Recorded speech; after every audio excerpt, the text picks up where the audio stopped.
Archive Sound and Film tells the story through the eyes of the young journalist Lady Grace Drummond Hay. Next.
You're distracted. I'm gonna take off my shoes. Is that okay?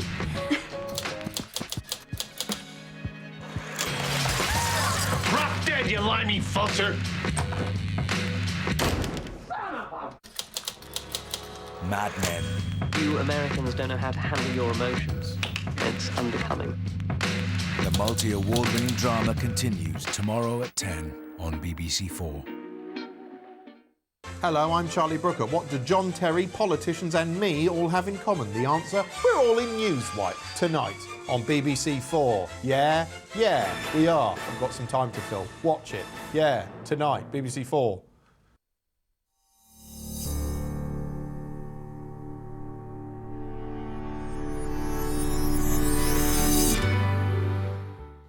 And that brand new episode of Newswipe is here in just 2 hours' time.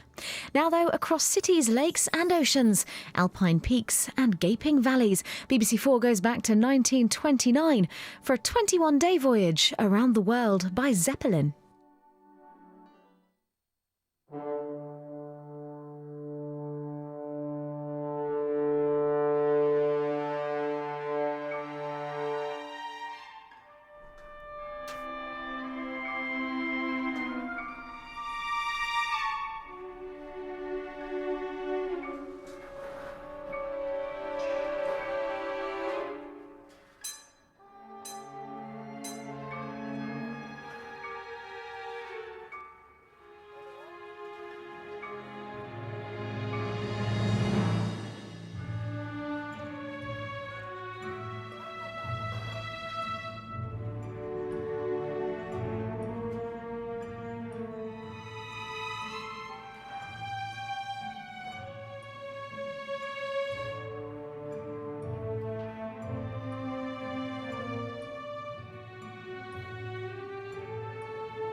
New York, 4th of August.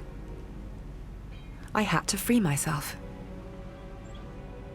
Tomorrow, the Graf Zeppelin takes off for a journey around the world. I shall be on board. The financier is William Randolph Hearst, the newspaper king. He was looking for one woman journalist, and I made sure he found me. I shall write for him as if my life depended on it.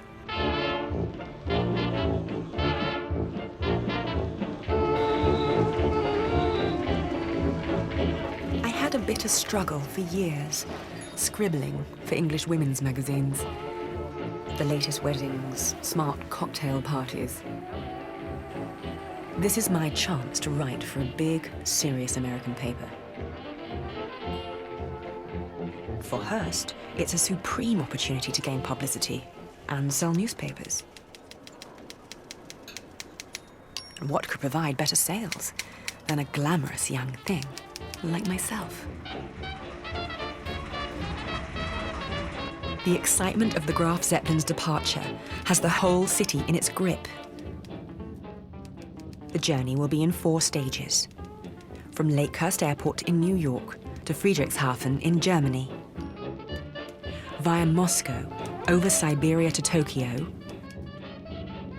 across the Pacific Ocean to Los Angeles, and over the Midwest back to New York. At the airport, men are working immensely hard to complete all the preparations. 70,000 cubic meters of gas is being injected into the Zeppelin. 2,040 pounds of food will be on board.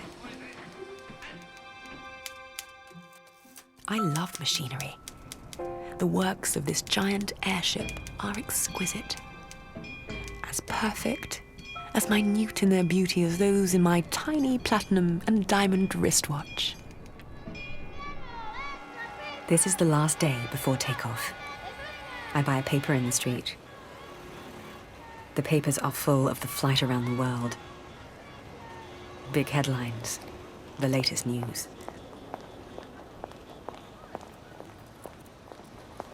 Around lunchtime, I have a last meeting with Hearst. He tells me my mission is to report on the journey from a woman's point of view.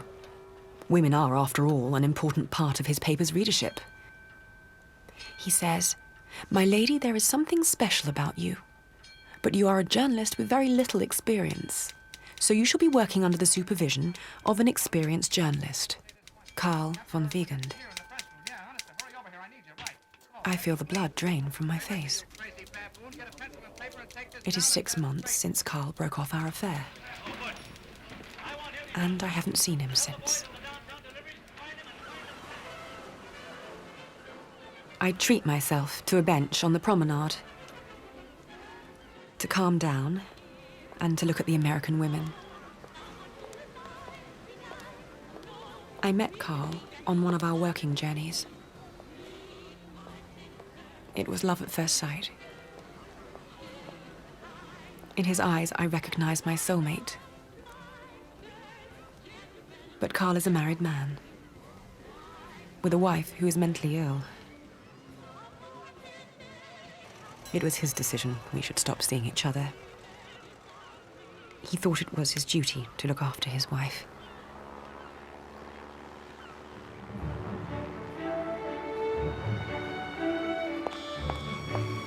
Run out into Fifth Avenue like a headless chicken.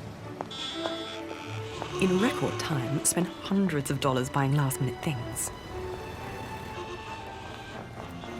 I buy a fantastic hat, 3 new dresses, gorgeous materials. I even measured myself for a leather suit. God knows what I'm about to experience. Or who with. So I must be prepared for everything. I'm taking all my jewelry, plenty of gloves, and Chanel No. 5. Hearst felt it was his duty to warn me. We could crash in Siberia, far from help. Die slowly, drown, burn. His warnings only made me more determined.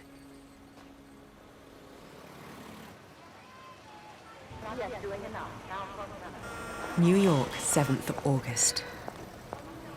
The last night. I am all nerves. Tonight, everyone will be at the Zeppelin ball.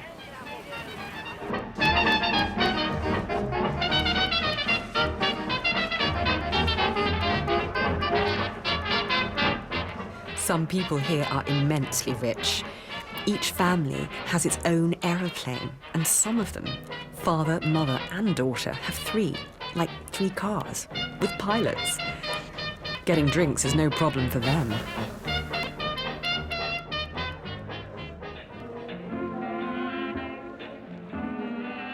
Through the crowd of dancers, I see Carl. For a moment, we look each other in the eyes. He comes up to me.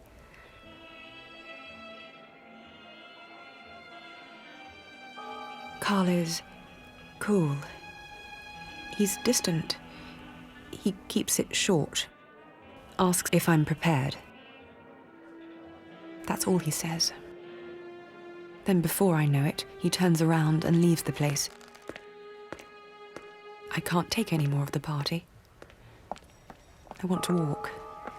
For miles. On my own legs. Whilst I still have the chance.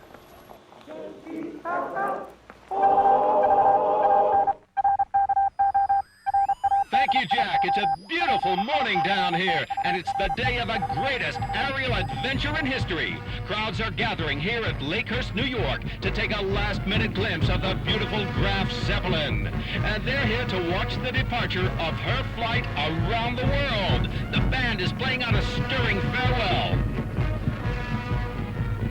I arrive at the airport with my heavy suitcases, only just in time. I feel like Alice in Wonderland. It's impossible to keep your eyes off this aerial colossus. Lying in the hangar, the airship reminds me of a huge, pregnant creature ready to fulfill her promise. Then, German Commander Eckner comes in. This whole expedition will be under his command. He is the Zeppelin. So closely has he identified himself with this giant airship. The flight of the Graf Zeppelin around the world, on which we are about to start, will be the fulfillment of our hopes regarding the airship by air. Auf Wiedersehen. When everything is ready, I am suddenly pushed into the spotlights, next to Carl. All right, Lady Hayes, a few words, please. I'm looking forward to the trip very much indeed, and I realize what a great honor and a great privilege it is to be the first woman to travel around the world by air. We expect to have quite an exciting time and experience many thrills.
unless one was shot to the moon, a passenger to Mars, or climb the unconquered Mount Everest, I cannot conceive a greater thrill than this trip around the world through air.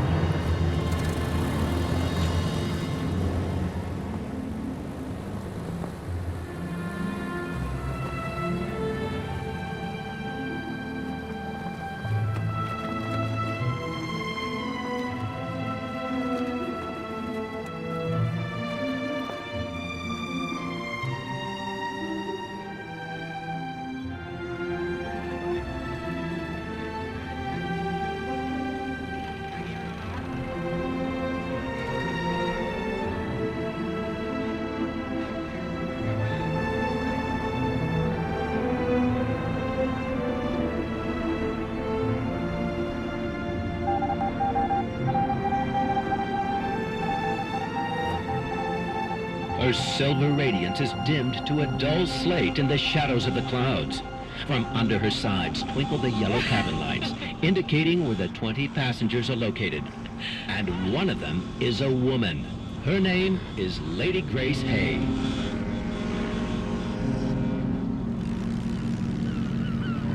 Craft would appreciate weather reports for vicinity of 40 degrees 12 northwest, 60 degrees 53 west, 720 miles east of New York. No fog. All is well. Over.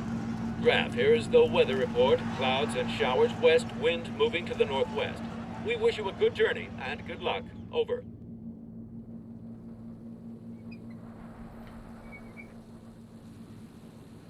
I'm still trembling all over. The sensation of being airborne, seeing everything fall away below us, and then the endless horizon. That view from north to south, from east to west. All around us, the virgin sky. I am filled with wonder.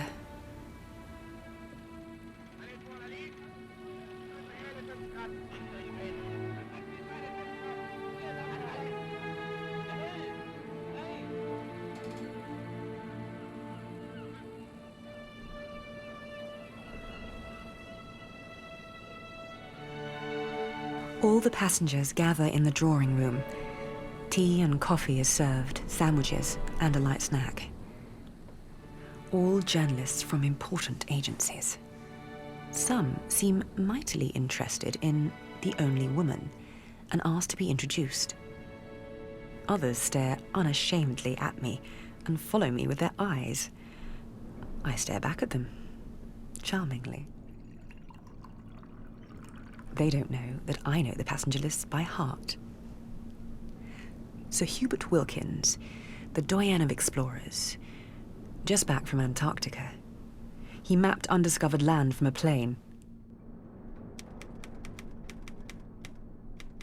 Heinz von Liechtenstein, German journalist. His colleagues despise him, but he has a huge readership. Professor Karklin, the only Russian correspondent. He will report from the airship when we are over Moscow. Professor Fujiyoshi, the Japanese scientist, with us as far as Tokyo at the request of his government. Very conspicuous, the American William Leeds, the youngest and richest passenger, the only one who could pay for his own ticket. And then Carl. I know he doesn't look like Hearst's star reporter, but I have never met a journalist who looks at the world in such an open, unprejudiced way as he does. He is one of the most distinguished foreign correspondents in America, and everybody on board looks up to him. He offers me a chair. It feels close, sharing the same view again. Und bei der neuen Brüder.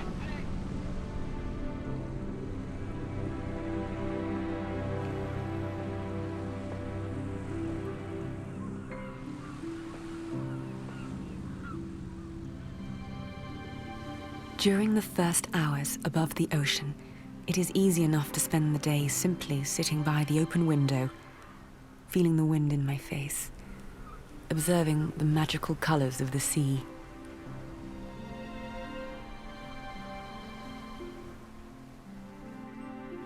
Everything is so well organized. The best wines at dinner, a nice young steward who goes to an enormous trouble to look after us. At tea time, we have an editorial meeting. Carl and I make a division of tasks. I shall write short daily travel impressions. Carl will do a long article about European politics. After Berlin, he wants me to write a long piece about Russian politics. I am alarmed, but keep a grip on myself. I tell my neighbour that although I once had an interview with Mussolini for a British ladies' magazine, I don't dare get close to Stalin. Carl falls into one of his chilly silences. Look around, he says. Get close to Karklin.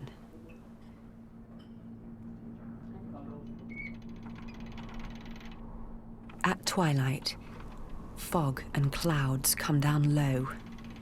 Commander Eckner keeps us under the clouds until the darkness envelops us, forcing us to go higher. Oh my word, there it is. An Arabian Nights dream. Carl stands in the doorway in the half-light. He comes in, hands me my article with his corrections. The moon shines clear. Playful dashes of light fall on the mirror of the sea. When I move towards him, Carl holds up his hands like a wall between us. I'm sorry, Grace, he says. Our relationship must remain purely professional. He says goodnight.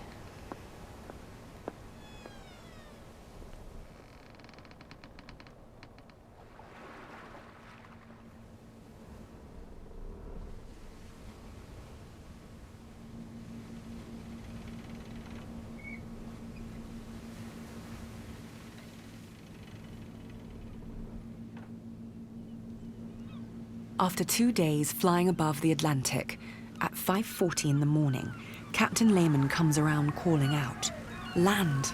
Land!" The men on the bridge are wildly excited, which brings us all out in greatest haste to see it.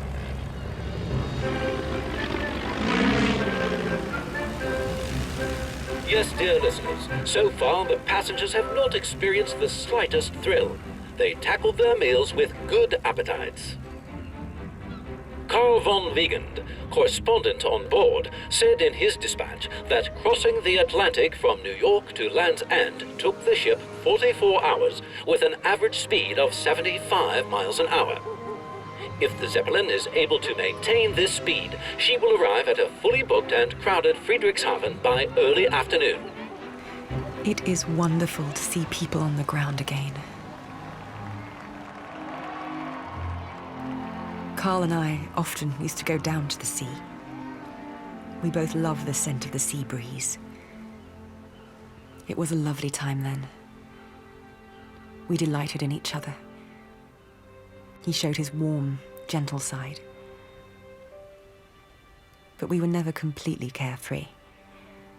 There was always the shadow of Carl's wife, Inez.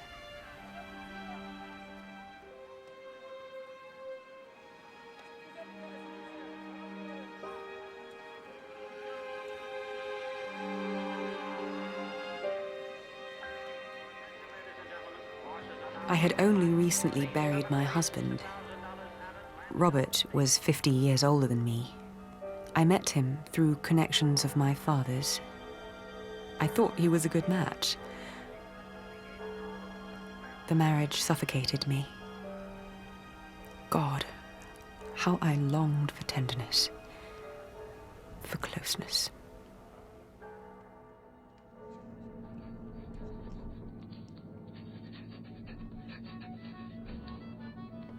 En route for Friedrichshafen, 11th of August.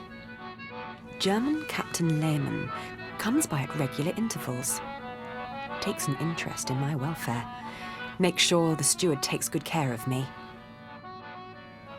He plays the accordion wonderfully. I'm feminine enough to revel in small attentions.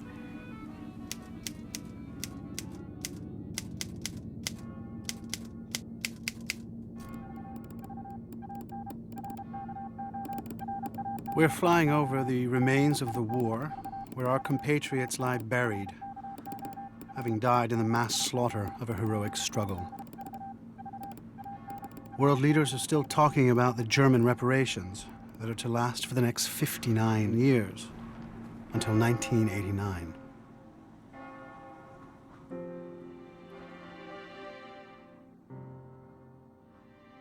The discussions have become heated. Europe is seen as a hotbed of conflict. Opinions are divided. Optimists like Leeds see a golden financial future.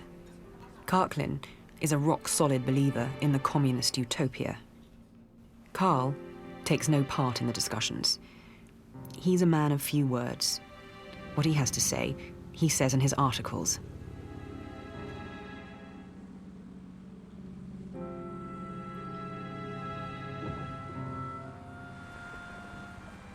We fly over Ypres and Verdun. German crew members drop a wreath for their fallen compatriots.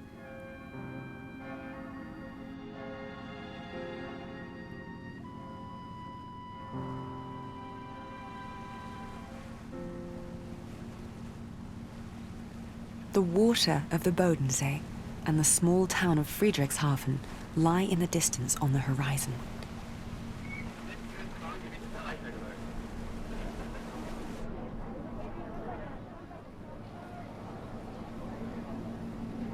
The Zeppelin is Germany's national showpiece, says Captain Lehmann. The money to build it was raised by the German people. The airship is a symbol of national unity. This is their airship, he says. Their Zeppelin has come home.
The people of Friedrichshafen are ecstatic, full of pride. Their little town has become important, thanks to the Zeppelin. This great German achievement has restored their national pride. The Germans are not as happy as they look, says Lehmann.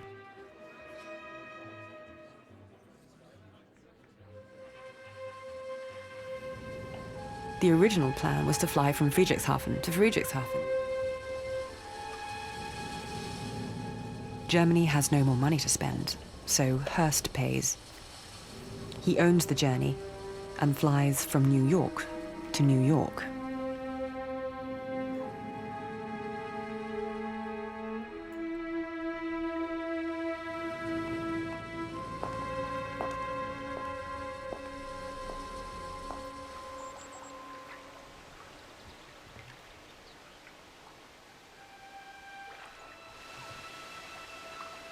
The warm sun of August shines gently. It's lovely to be in the park and to enjoy all the festivities. Lehmann and I join some crew members in the company of German girls. Carl is with them. The afternoon is bright and joyful. We enjoy the moment completely, with childlike abandon. I can't take my eyes off Carl. I force myself to look away.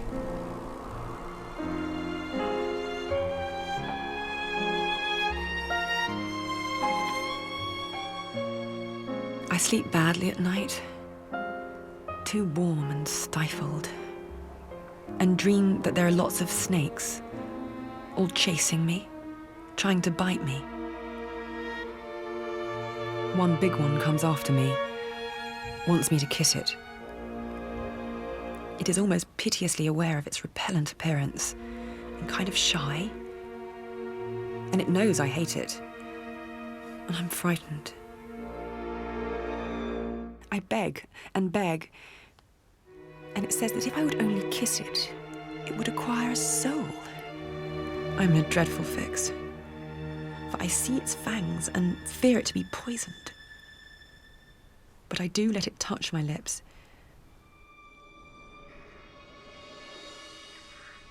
I wake up early, sweaty, sicky, and not well.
The morning of our departure, there is a complete fuss about Commander Eckner.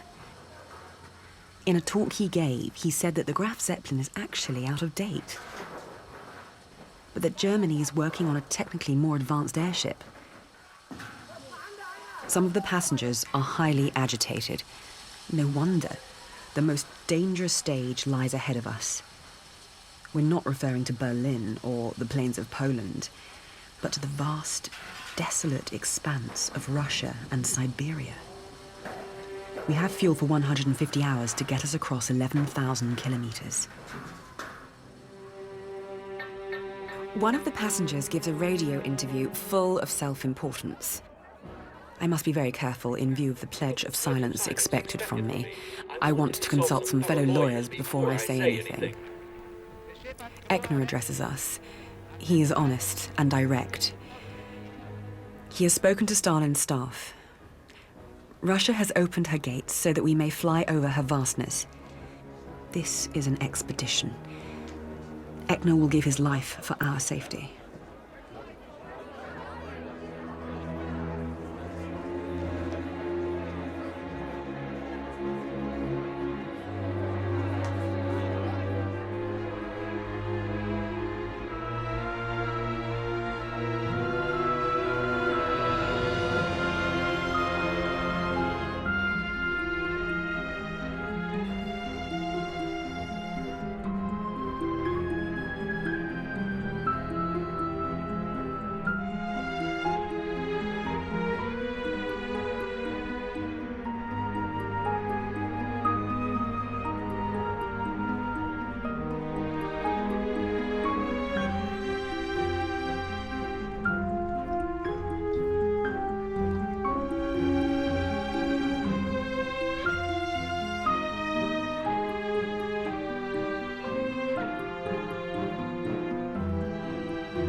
Now we're heading for Berlin. Everybody is happy to be on the move again and eager to see Berlin. I find it hard to concentrate. Political disagreements have melted away. Everyone is singing, laughing, and dancing, looking like a bunch of idiots.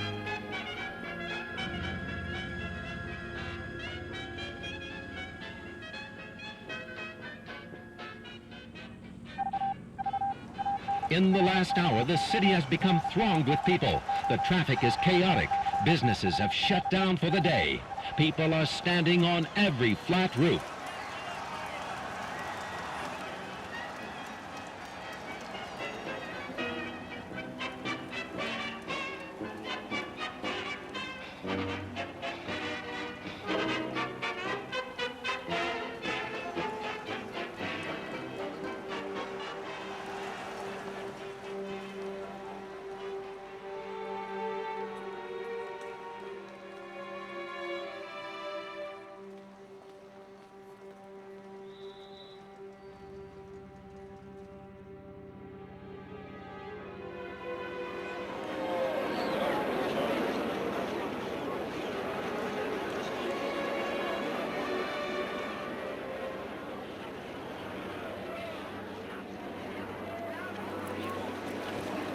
Not everybody is celebrating the arrival of the Zeppelin.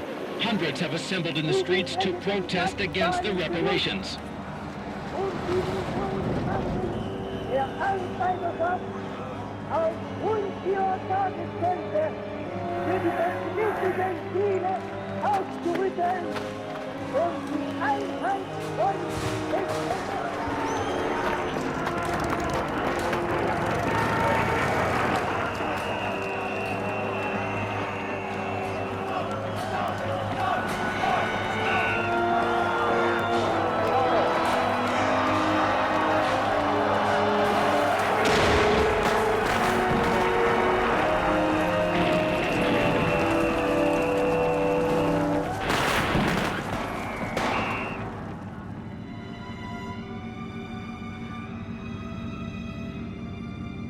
Just past the Polish frontier, 15th of August.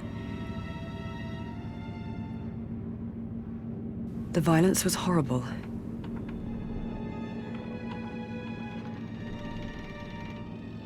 Commander Eckner looks worried, like all the Germans on board. Deep down, I know I should write about it. That it's important to take note of the present extremist violence. I prefer to ignore it.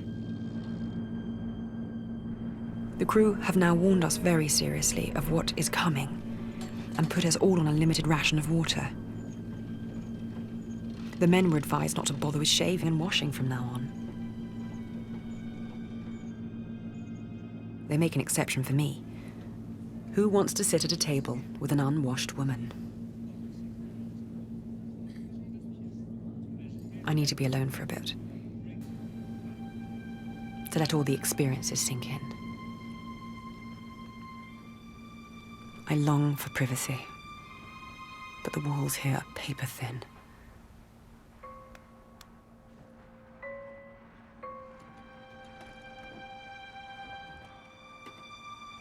Tried to work all night on my article about Russian politics, but everything I wrote I rejected, threw it away.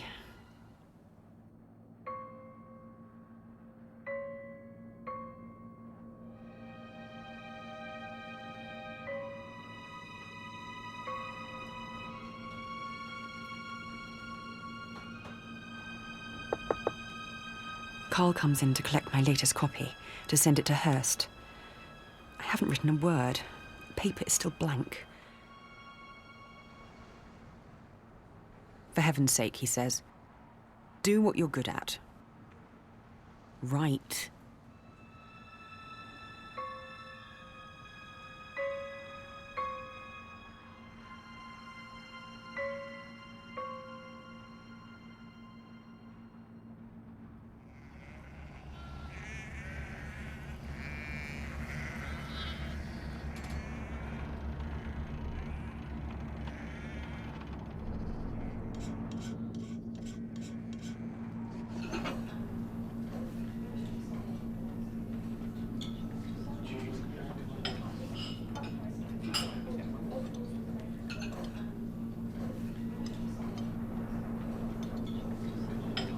Above Russia, 150 miles from Moscow, 16th of August.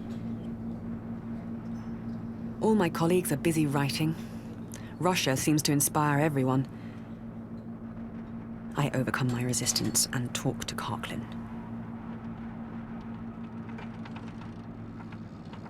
He tells me that in Moscow, thousands of people are awaiting the Zeppelin. He talks about this area, a desolate territory where the revolution has never penetrated. Collective farms are the way to bring the revolution to the backward countryside.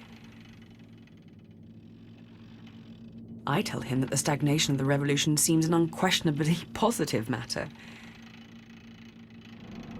The Bolshevik is distinctly annoyed.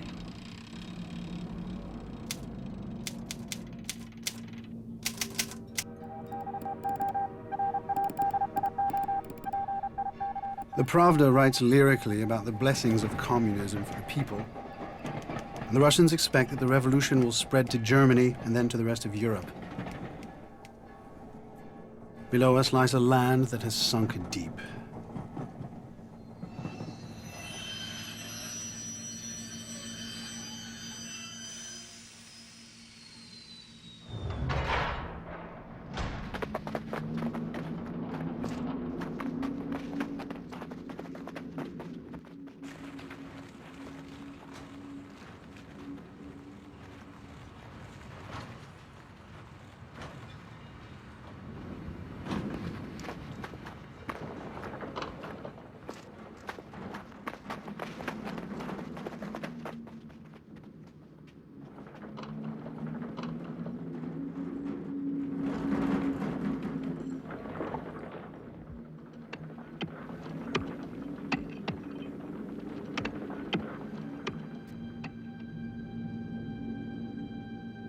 Suddenly, the airship makes a sharp turn to the north.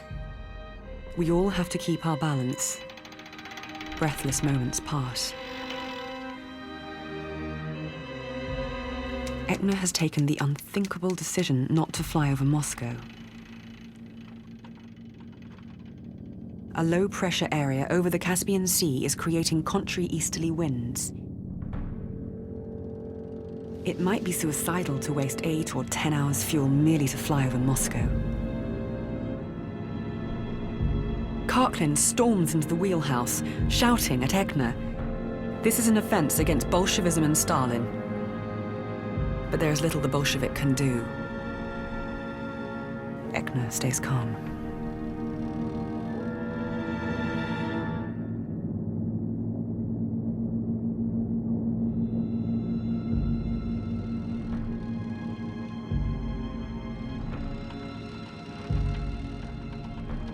The illegal Russian government is furious that we didn't go to Moscow. They warn Ekner that if he wants a direct air route from Germany to Japan, he should have stopped in Moscow. They say that Russian airplanes were standing by to give us help as needed. In my opinion, Ekner is right in not wanting to exchange information with the Soviets.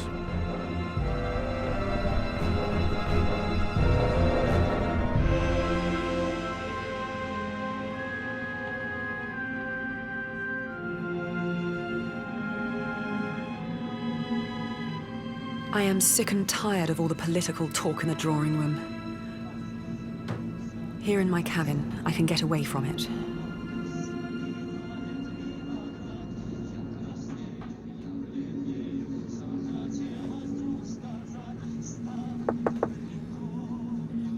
Why does he keep coming to see me? Grace, he says, I would like to point out to you why Karklin is so hostile. Ekner is ignoring the Russian government to please America, Germany, and Japan. I tell him I'm not interested. He says, you would do well to confront reality for once. I ask him, what is the reality of this? I want to push him out of my cabin. But I ask him to leave.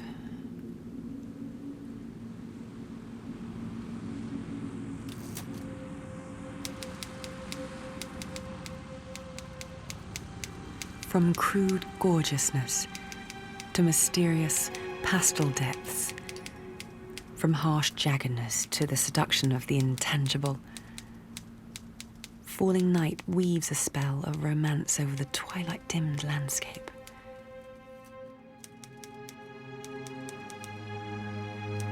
Like a beautiful woman, slowly and luxuriously decking herself with diamonds.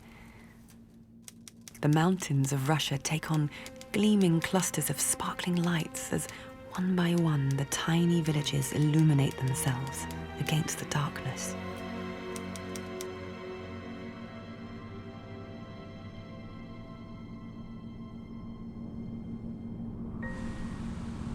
When I wake up, there is an entirely different landscape.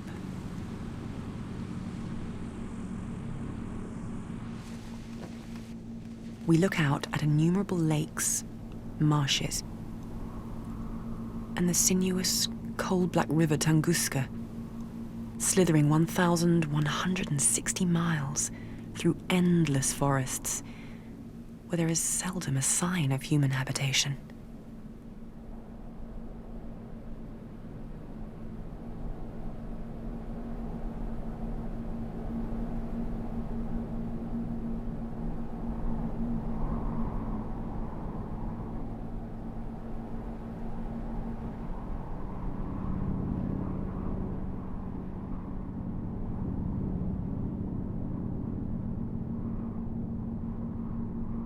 I wrote Carl a letter last night.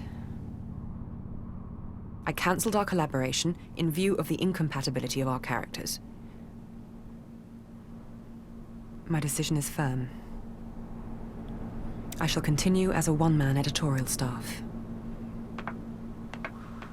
This does feel wonderful.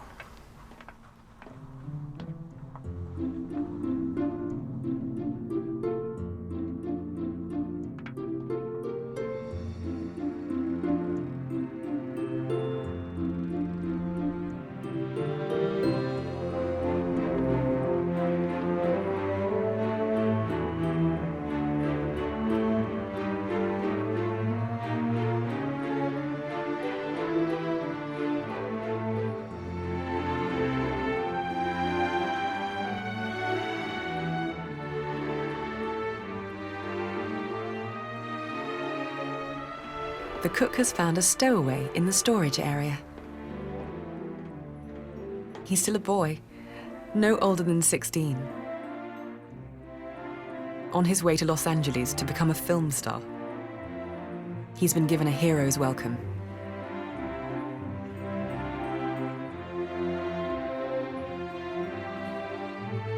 Carl hasn't shown his face. He's even had his dinner served in his cabin. And I've informed him in a letter that I claim the stowaway for my article. He will do well to respect that.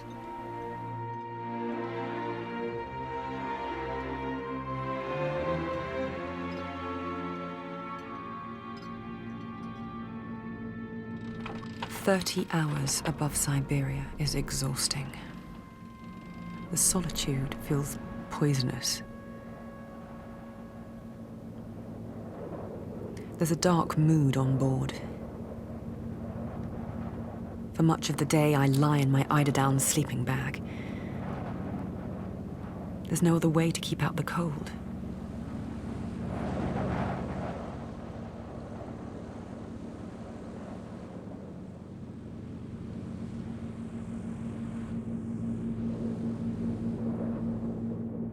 The Tunguska flows into the northernmost ice lake of Siberia. This must be Yakutsk, a community of tens of thousands exiled by the Tsarist regime, criminals and political dissidents. If you consider the distance we have traveled, this place is a bleak wilderness of coal and isolation, from which nobody can ever escape.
The Stanovia range rises before us like a wall.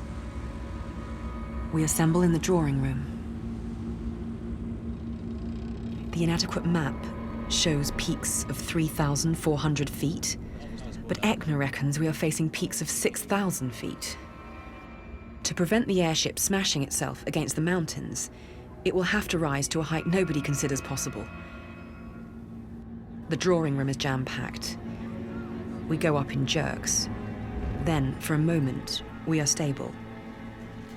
Hundreds of liters of water are being discharged. Then, with a jolt, we shoot up again.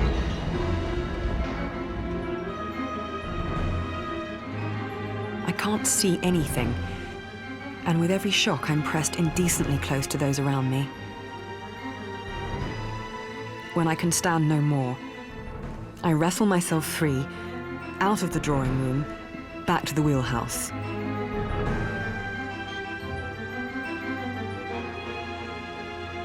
I find myself next to Carl.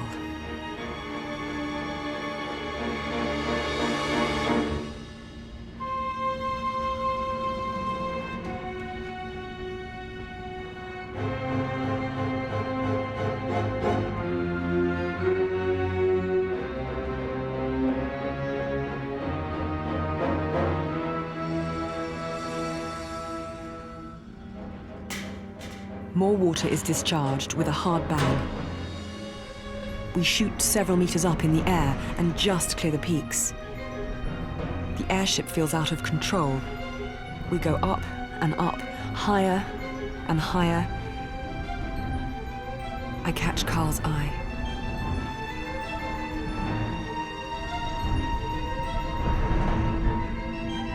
We climb up through the clouds. At last, through the gaps, we see the West Pacific. We have survived.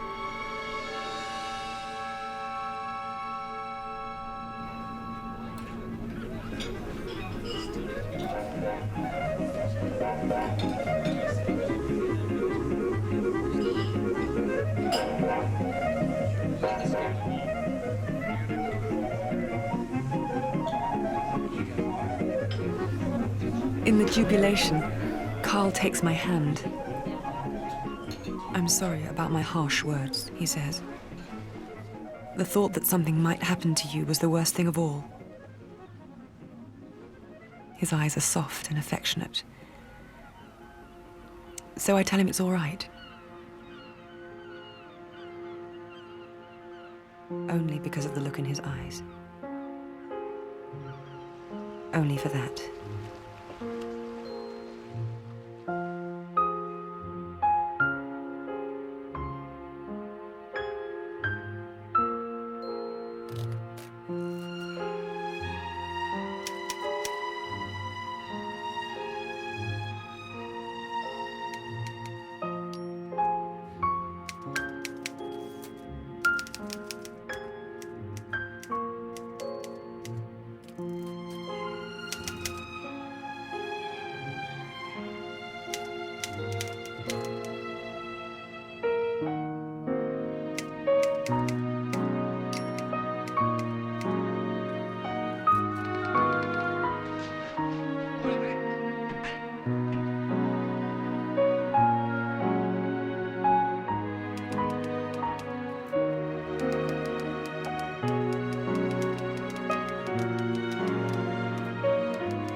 This unprecedented air cruise, as planned by the Hearst newspapers, has greatly impressed the Japanese.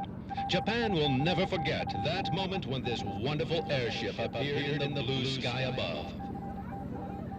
The Zeppelin has flown 6,600 miles in a record time of 102 hours and has arrived in Tokyo 22 hours earlier than expected. This brilliant success of dramatic science and energy has shortened the distance between the East and West to an extent hitherto unimagined. It will have a tremendous effect on the development of German air traffic, with, we hope, great strengthening of German-Japanese friendship. Tokyo, 19th of August. A continuous round of parties, receptions, and interviews. Hurst has instructed me to give as many interviews as possible.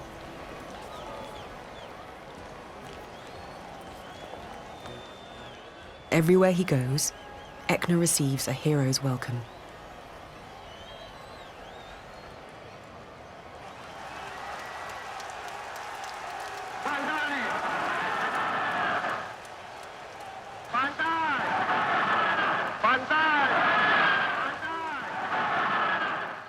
Downstairs in the hotel lobby, the official festivities continue undiminished. The banquet, the ball, the garden party.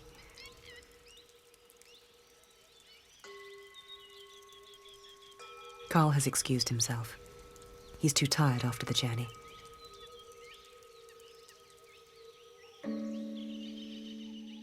The hotel is exquisite, just like a temple. After the hell of Siberia, this is a fairy tale. The garden is full of flowers and ponds full of goldfish. It's warm, thank heaven. I'm feeling so starved of warmth.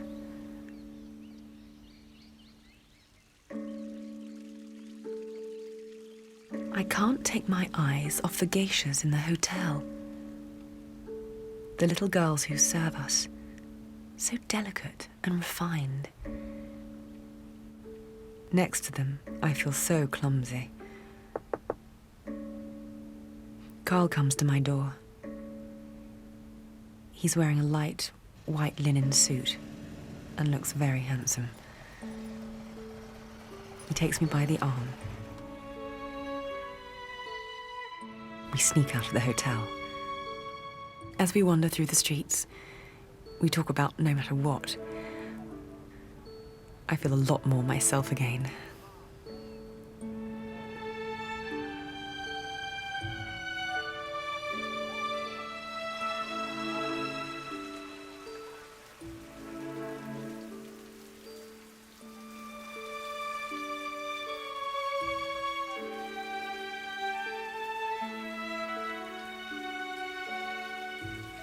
The warmth of the day has receded. The air is soft and sultry. I have put on my Eastern nightdress of black silk, embroidered with fierce green-eyed dragons, with slippers to match. Carl stands before me. We say nothing. I hesitate a moment, then take his hand. His fingers entwine gratefully with mine.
Hurst has sent me a warm, fatherly message. He says that my articles are brilliant front-page material, and the sales are enormous. I feel well, had a good night's sleep. I'm full of energy and joyful expectation. Carl looks happier than he has done for ages.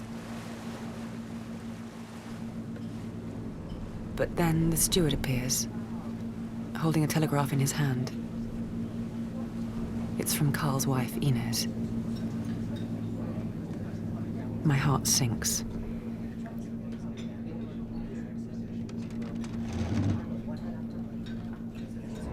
She must have a sixth sense. She announces that she'll be waiting for Carl in the hotel in Los Angeles.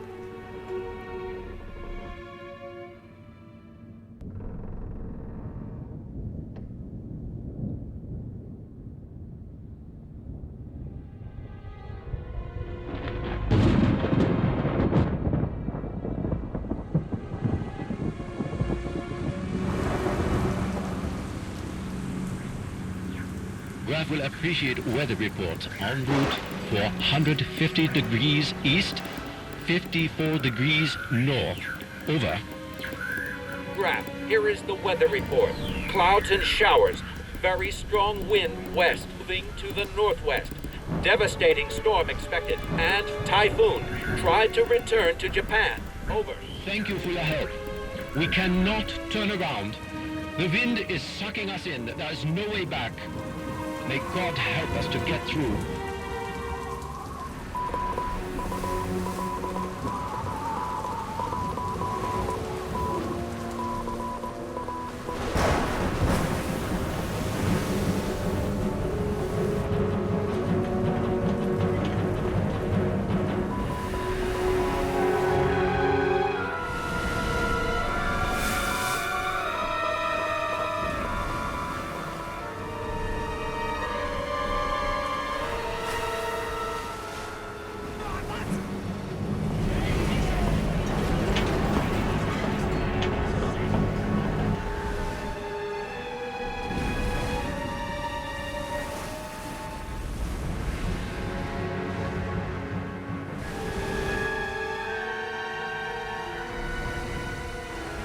I see Carl fall, his glasses spinning across the floor, groping helplessly around him.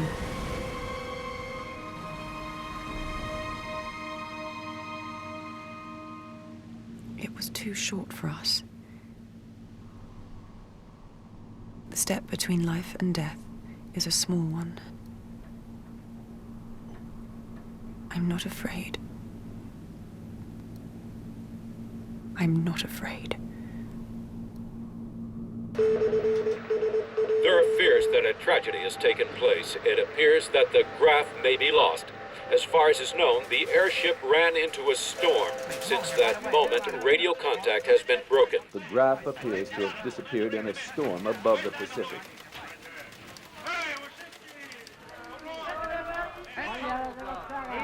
All right,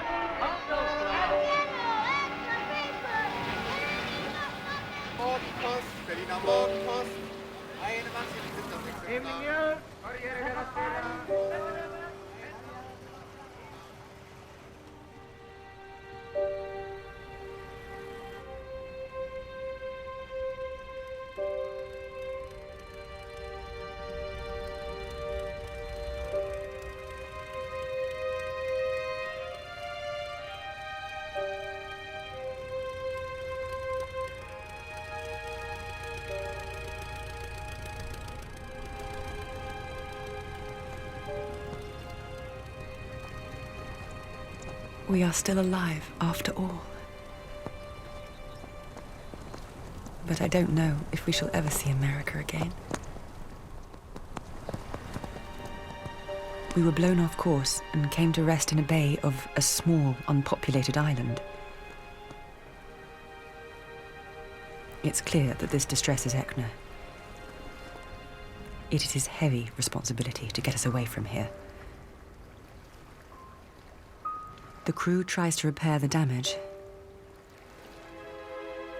A sort of no man's land. All the urgency of the journey has melted away. Around us is nothing but water. A calm ocean, serene and estranging.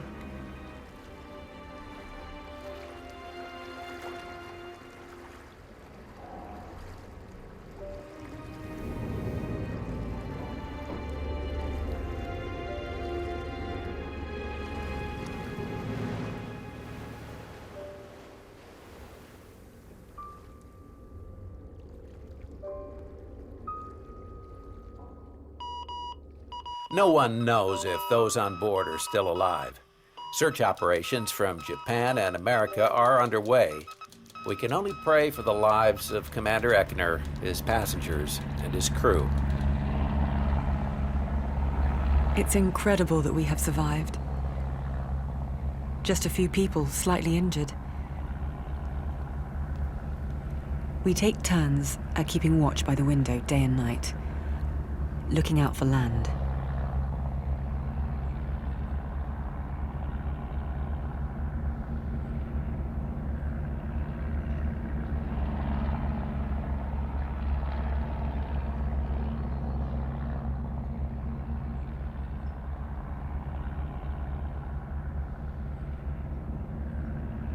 We all realize we can do nothing.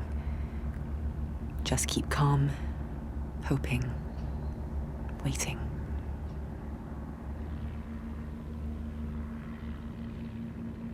Everyone feels anxious. But not me.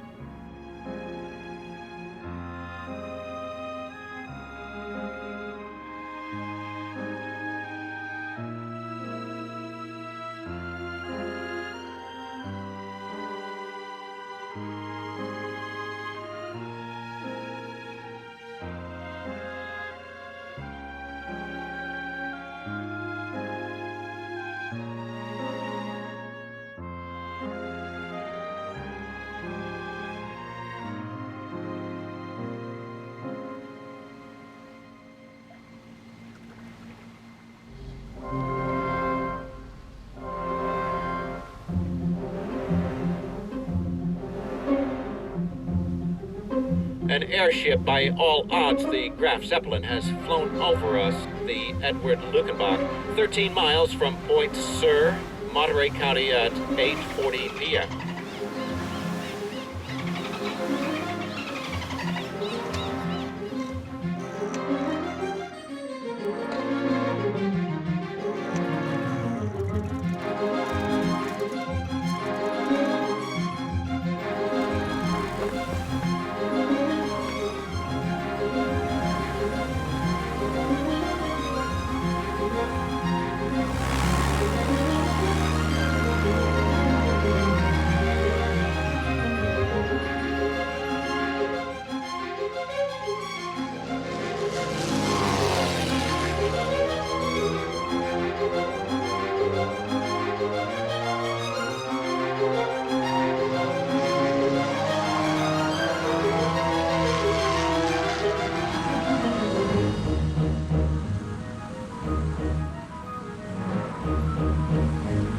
The drawing room has changed into a newsroom. We bring the good news.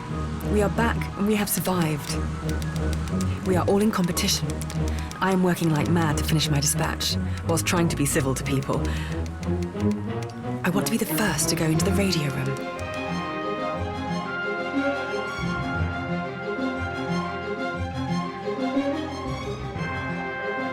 Here is Radio San Francisco. The Graf Zeppelin has been found again after being missing for 2 days and is now flying over our city. The Graf has managed to cross the Great Pacific Ocean.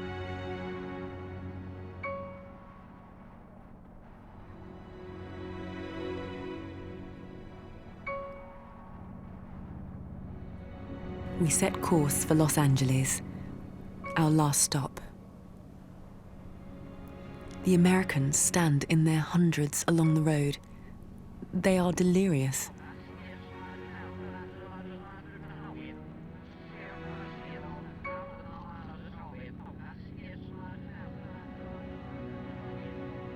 We are back in reality. I am scared to death of coming face to face with Inez.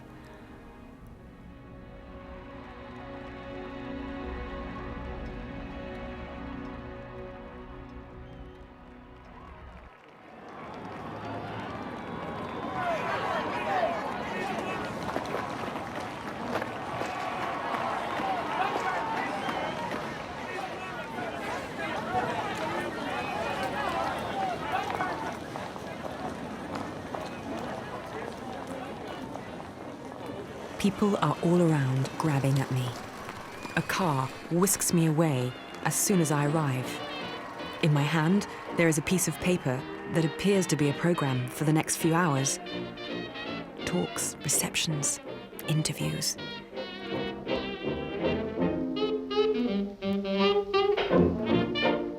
I'm exhausted when I get to this jam-packed hotel. This crowd of merrymakers consists of local politicians and businessmen. They all want a piece of the pie.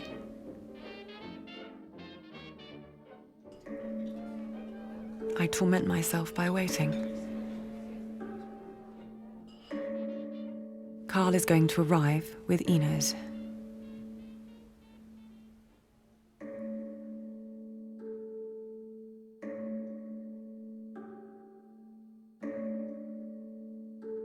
When I see them dance affectionately, so close, I know it can't be. It cannot be. I must move on. I write him a letter. My dearest Carl. A letter of farewell. I am always thinking of you. I have never known a love so powerful. Do not forget the exquisite beauty of what we've shared. I will always love you. Your Gracie.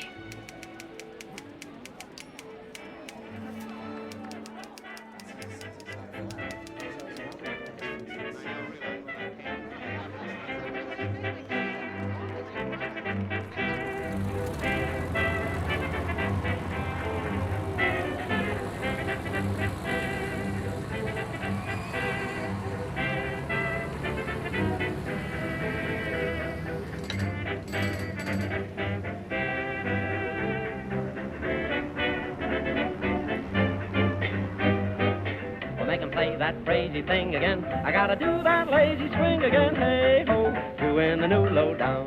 Ba-da-da-da-da. I got my feet to misbehaving now. I got a soul that's not for saving now. Hey ho, doing the new lowdown. That dancing demon has my feet in a trance. 'Cause while I'm dreaming, I go into that dance. And when you hear that One new passenger has come on board. G.D. Godfrey, stockbroker.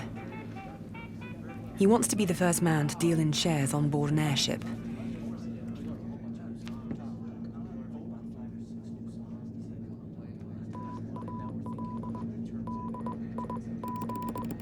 There is a feverish atmosphere since Godfrey started trading in shares.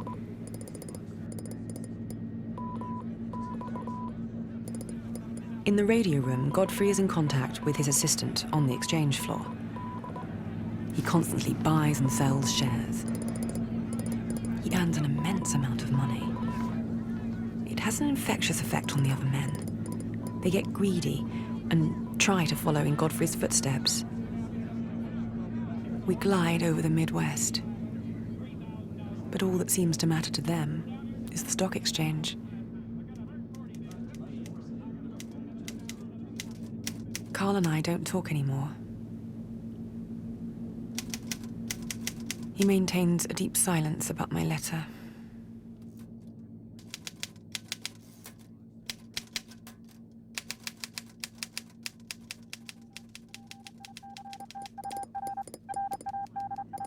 In 21 days, we flew over mountains, valleys, over fields full of flowers, dark virgin forest.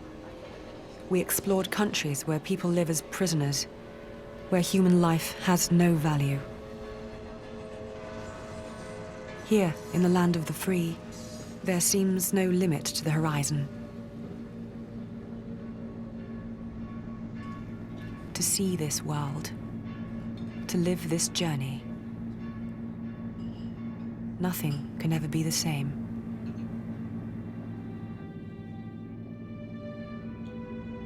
We are in radio contact with the Graf.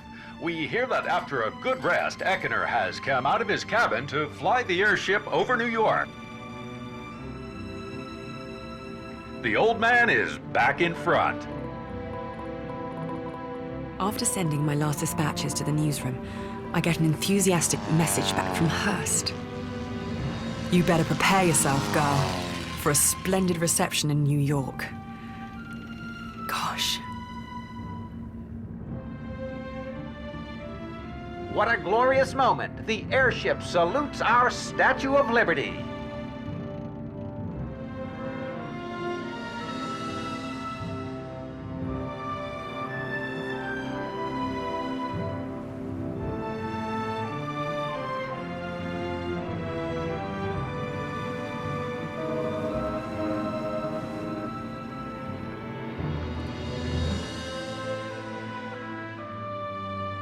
We have all gathered in the wheelhouse.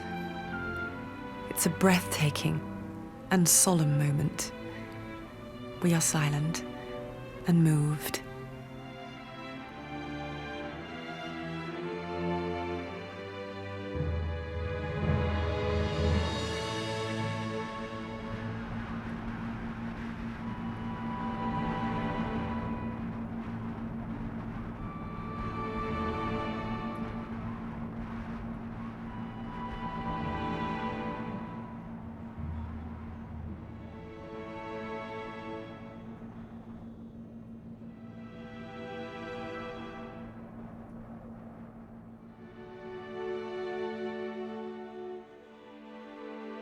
Carl comes to me. I tell him I'm not afraid. I must move on. He says, "Believe me, you're the lucky one."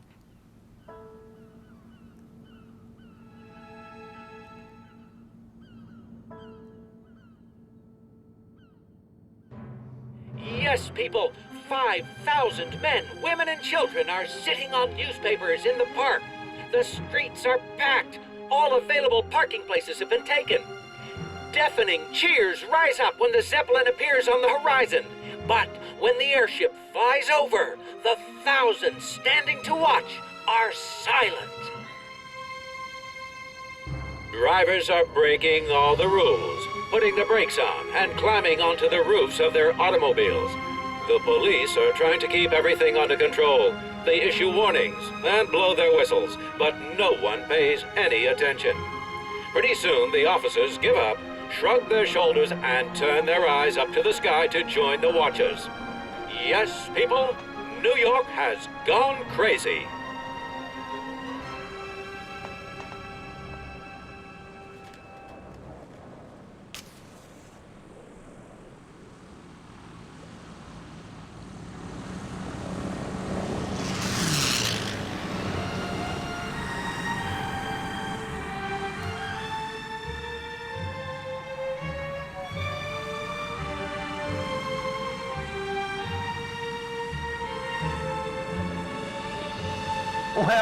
Well, here we are, right at the official stand. Within a few moments, the Graf Zeppelin will be back home.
Leeds, Wilkins, and Lehman are the first to disembark. They are given a hero's welcome.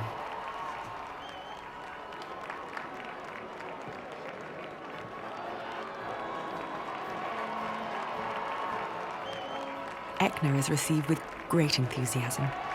I can see that he's happy.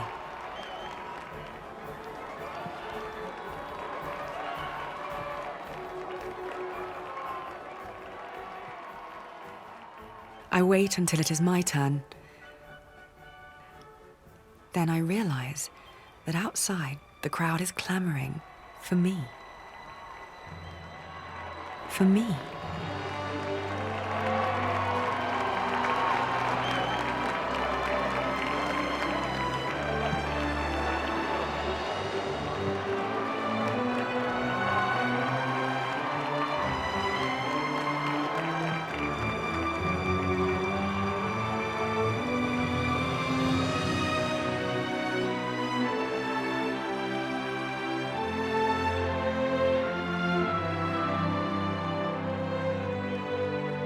Here we are now in front of City Hall, waiting for the parade to start, and millions of people are waiting.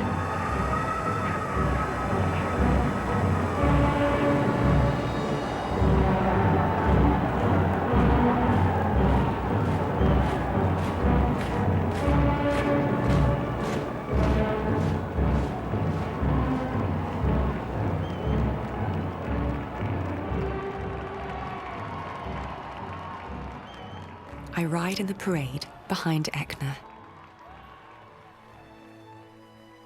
What I see is overwhelming.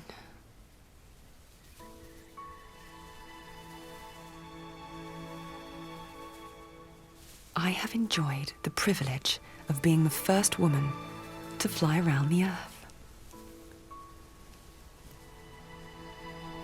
I am the luckiest girl in the world.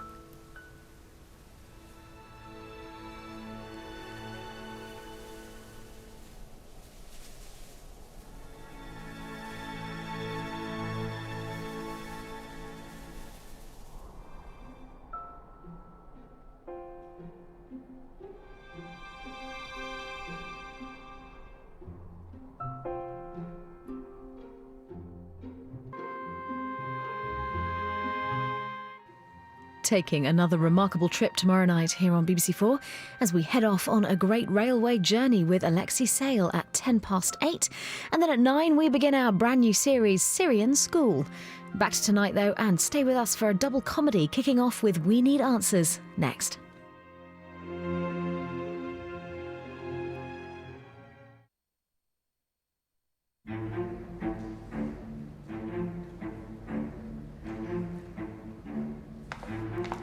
It's completely detached from the real world. The tears were tears of rage and not of sorrow.